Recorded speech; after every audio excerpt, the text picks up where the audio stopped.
Hello students, welcome to Global Vision Technology of India. हमारे YouTube channel GBTI e learning में आपका बहुत बहुत स्वागत है।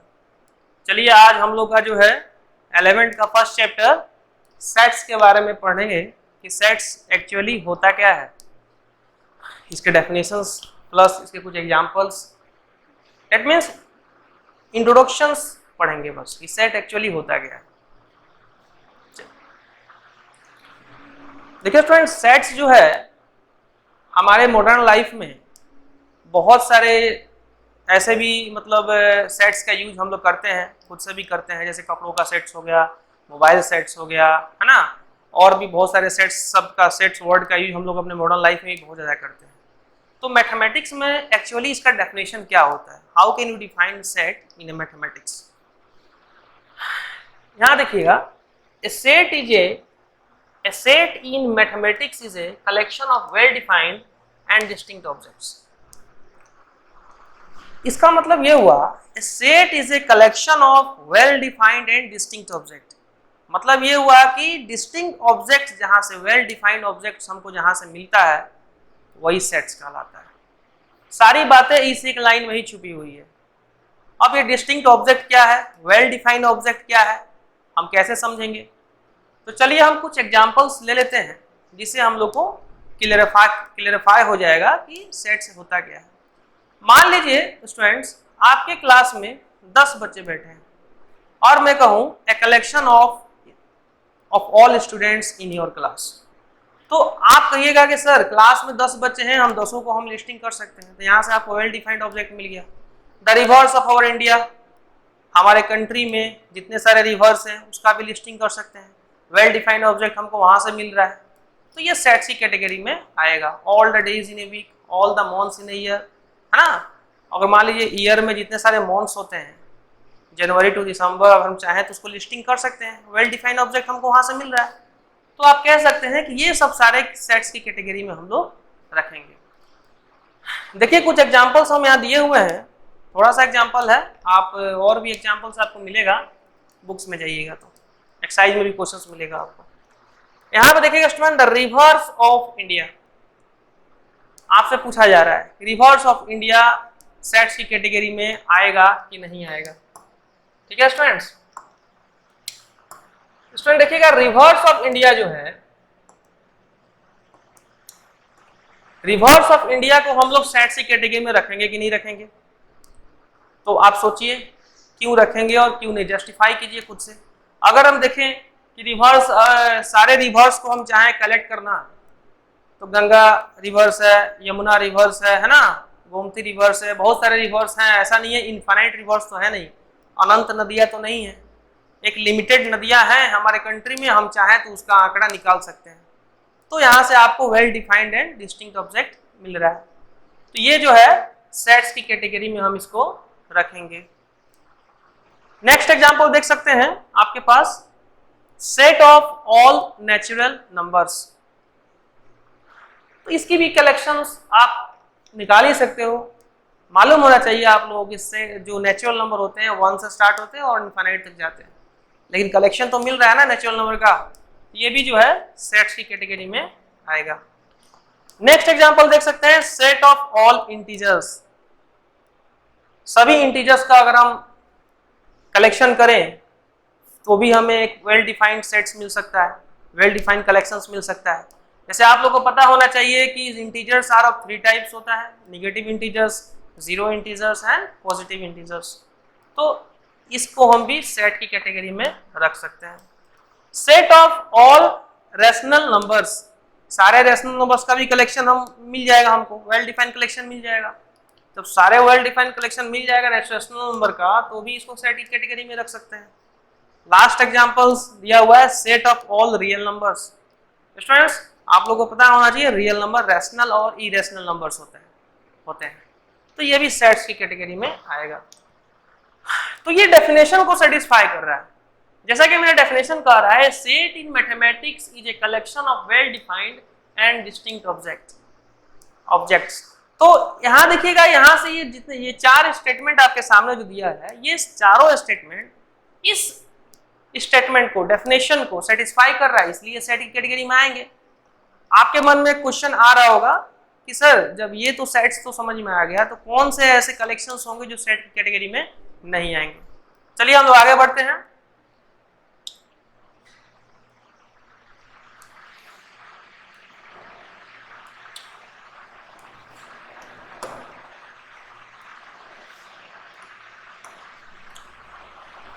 देख सकते हैं स्टूडेंट्स, टॉपिक है मेरा डीज आर नॉट सेट्स। मतलब अभी हम बताने आप लोगों को जा रहे हैं कि सेट्स कौन सा कलेक्शन सेट्स नहीं होता है। आप देख सकते हैं यहाँ पे most talented students of your class, ठीक है। तो मोस्ट टैलेंटेड स्टूडेंट्स जो है ऑफ योर क्लास में, मतलब क्लास में अगर मान के चलिए बहुत सारे बच्चे बैठे हुए हैं, तो उसमें उन सभी बच्चों में हम मोस्ट टैलेंटेड बच्चों को अगर चॉइस करना हो, अगर निकालना हो, तो क्या निकाल पाओगे उसमें? बिल्कुल नहीं निकाल पाओगे। किसी के शकल पे ये नहीं लिखा होता है कि वो टैलेंटेड है या किस मामले में टैलेंटेड है, ये कुछ पता नहीं चलता है। तो यहाँ से आपको वेल डिफाइंड कलेक्शन नहीं मिल रहा है, तो आप कह सकते हैं कि सर इसको जो है सेट्स की कैटेगरी में नहीं रख सकते हैं। सेकेंड स्टेटमेंट देखिएगा, the collection of 10 most talented writer of India. हमारे इंडिया में ऐसे तो बहुत सारे राइटर हैं, अगर हम लोग कहें कि ये राइटर जो है सबसे टैलेंटेड है और ये राइटर टैलेंटेड नहीं है, तो ये भी जस्ट मतलब यहाँ से भी हमको वेल डिफाइंड ऑब्जेक्ट नहीं मिल रहा है। अगर सभी राइटर अपने आप में टैलेंटेड होते हैं, किसी को हम ये नहीं कह सकते हैं कि ये राइटर थोड़ा कम टैलेंटेड है, ये राइटर थोड़ा ज्यादा टैलेंटेड।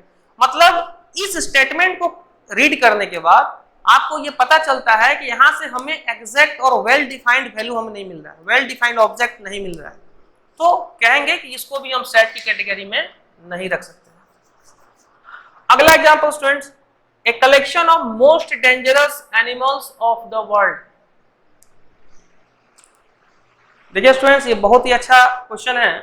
अगर मैं पूछूं कि इस वर्ल्ड में सबसे ज्यादा डेंजरस एनिमल्स का कलेक्शन है, क्या वो सेट की कैटेगरी में आएगा? तो आप खुद से सोचो ना। ऐसे तो डेंजरस, जहां तक हम लोग को पता है कि डेंजरस एनिमल्स में जो है टाइगर आता है, लायन आता है, बहुत सारे एनिमल्स है जो हम लोगों के नजर में डेंजरस है।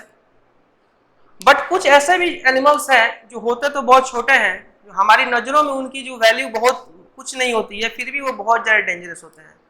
एक छोटा सा चींटी भी जो है, चींटी भी अगर हाथी के कान में घुस जाए तो हाथी परेशान हो जाएगा, एलिफेंट परेशान हो जाएगा। एक से एक डेंगू मच्छर को ही देख लो।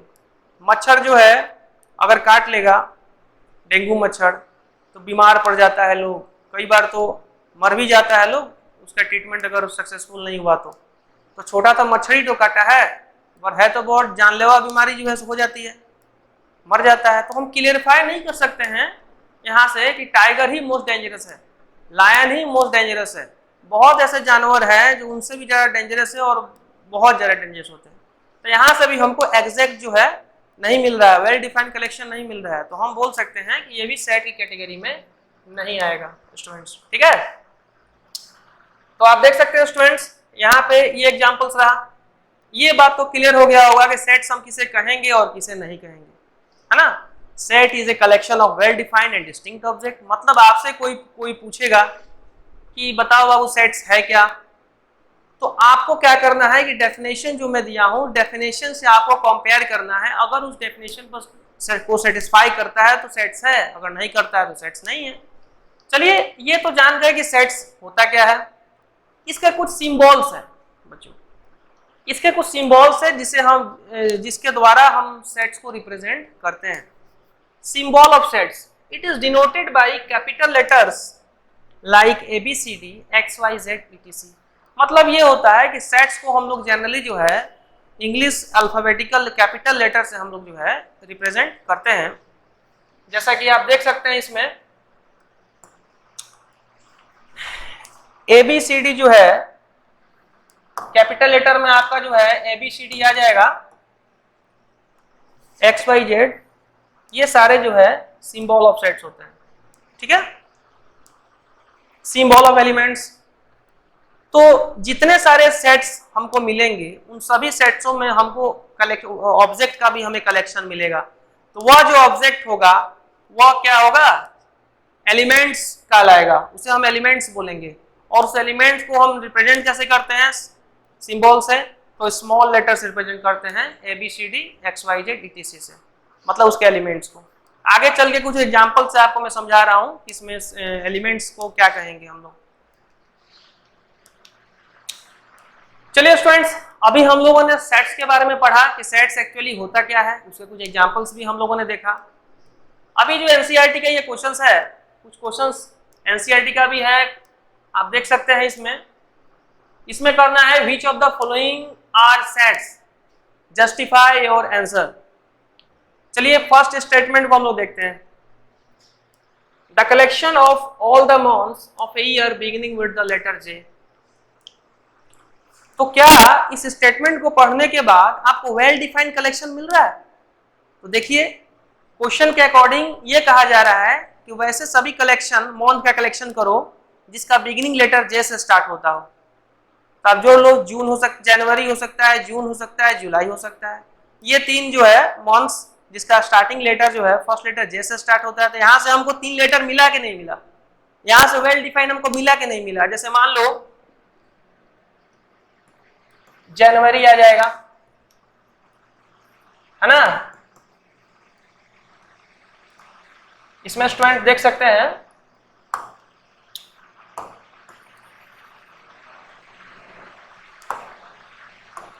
उसके बाद आपका आ जाएगा जून आ जाएगा, उसके बाद आपका जुलाई आ जाएगा। ये तीन मंथ्स जिसके स्टार्टिंग लेटर जे है, हमको वेल डिफाइंड यहां से कलेक्शन मिल जा रहा है, तो हम ये सेट बोलेंगे, इसको हम लोग सेट की कैटेगरी में रख सकते हैं।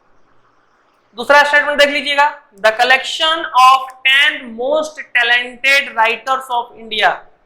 बिल्कुल नहीं रख सकते हैं, सभी राइटर्स अपने आप में टैलेंटेड होते हैं, किसी को हम क्लियरली नहीं कह सकते हैं यही मोस्ट टैलेंटेड राइटर है, बाकी सारे टैलेंटेड नहीं है। तो यहाँ से हमको वेल डिफाइंड ऑब्जेक्ट नहीं मिल रहा है, तो ये सेट की कैटेगरी में नहीं आएगा।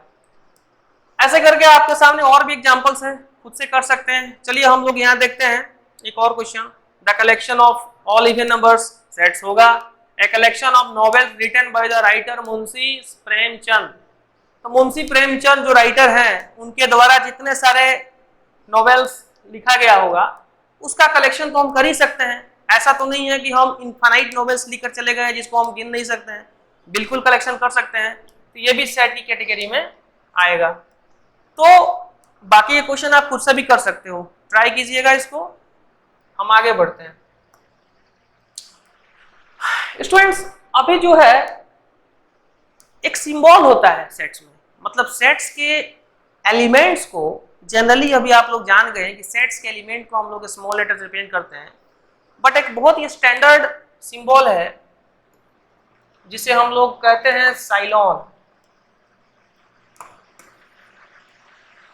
अभी मैं उसको बताऊंगा,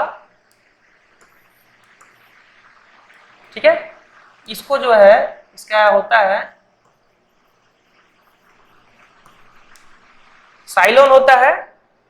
ये सिंबल सेट्स के मेंबरशिप को रिप्रेजेंट करता है। इसको पढ़ेंगे हम लोग, बिलोंग्स टू भी पढ़ सकते हैं। It stand to represent the membership of a sets. मान के चलिए ये जो क्वेश्चन है A इक्वल टू, आपके पास सॉल्यूशन देखिए, मैं बता रहा हूं तो डिटेल से। आपके पास एक सेट दिया गया है 1 2 3 4 5 6 और एप्रोप्रिएट सिंबल इप्सिलॉन और नॉट साइलोन, मतलब बिलोंग्स टू और नॉट बिलोंग्स टू से हमें फिलअप करना है। तभी मैंने बताया फर्स्ट में दिया हुआ है 5 है और A है, और इसके बीच हमें इस साइलोन का यूज करना है।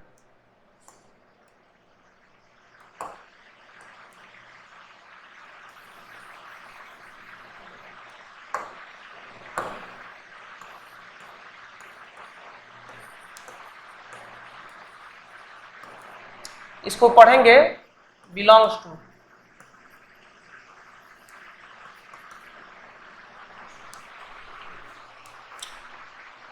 जैसे कि 5A का मेंबर अगर है तो हम इस सिंबल का यूज करेंगे, बिलोंग्स टू का यूज करेंगे।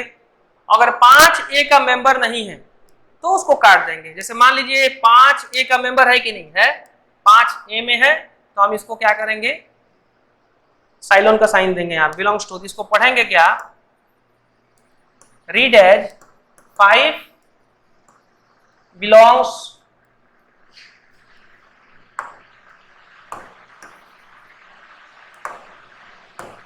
5 बिलोंग्स टू ए।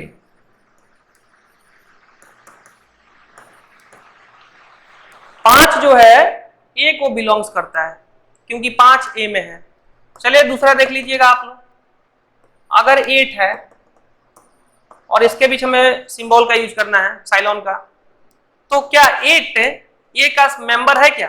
देखो तो ए में तो 6 तक ही मेंबर है, 8 तो है नहीं, तो हम क्या करेंगे, इस सिंबल को ऐसे कट कर देंगे। ये पढ़ा, इसको पढ़ेंगे 8 डज नॉट बिलोंग्स टू ए। 8 जो है ए को बिलोंग नहीं करता है। तो ऐसे करके आप जो है जो मेंबर होगा, ए का जो मेंबर होगा वो इसका बिलोंग्स टू का सिंबल देंगे। अगर ए का मेंबर जो नहीं है उसको क्या करेंगे, काट देंगे। तो ये जो है बहुत ज्यादा इंपॉर्टेंट है, इसका यूज और भी चैप्टर्स में होता है। एक्चुअली इस साइलोन जो है सिंबल, ये ग्रीक लेटर है। ये क्या होता है, ग्रीक लेटर है।